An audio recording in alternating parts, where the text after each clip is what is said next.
ভাল লাগে না, প্রতিবারের এই একই tradition. I am tired of it. কেন, কি হয়েছে?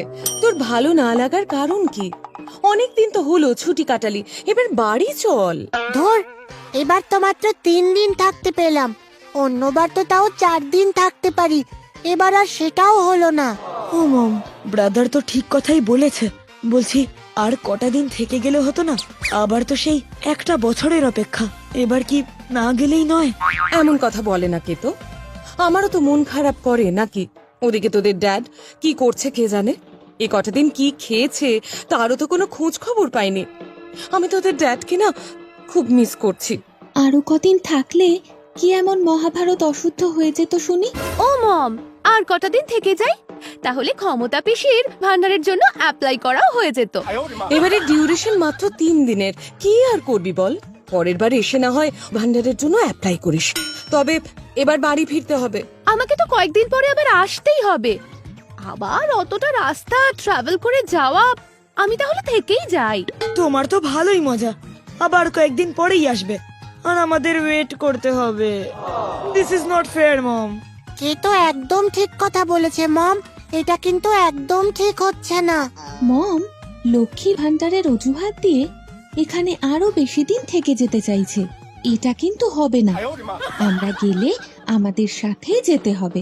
দেখেছো মম, গনু, কেতু আর সরু তিনজনে কেমন জেলাস ফিল করছে আমার থাকার কথা শুনে।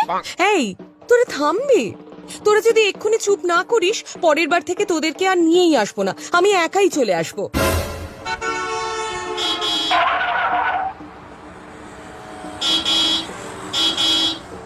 ওই গাড়িটা হর্ন বাজাচ্ছে কেন?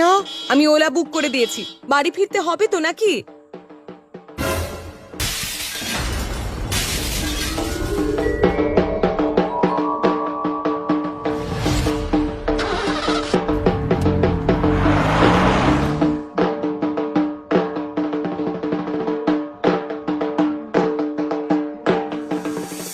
ওরে দুর্গা, তুই কিনা শেষে আমার এই অবস্থা করলি। আমি তোকে ছাড়বো না। ওরে বাবা, মরে গেলাম গো। বস, আমরা চলে এসেছি। উদ্ধার করেছো আমাকে দেখতে এসে। তুমি আমাদের এভাবে বলতে পারো না, দিস ইজ নট ফেয়ার। সে যাই হোক বস, এই নার্সিং হোমে তোমার কোনো অসুবিধা হচ্ছে না তো? তুমি কেমন আছো বলো? আমি একেবারে করলা সেদ্ধর মতো আছি। কেন বল? কেন বস, তুমি এরকম বলছো কেন? বলছি বস, তোমার বুকে ব্যান্ডেজ কেন? What happened to you? কত ছাড়ার দল, তো আর কি বলবো? তোরা জানিস না, প্রথমে ক্রিকেট ম্যাচ হারিয়ে দিলি, তারপর মহালয়ার দিনে গুলি করে আমায় ঝাঁঝরা করে দিয়েও শান্তি হলো না। কতবার দুর্গাকে বললাম এবারটা ছেড়ে দে, কোনো কথাই শোনে না।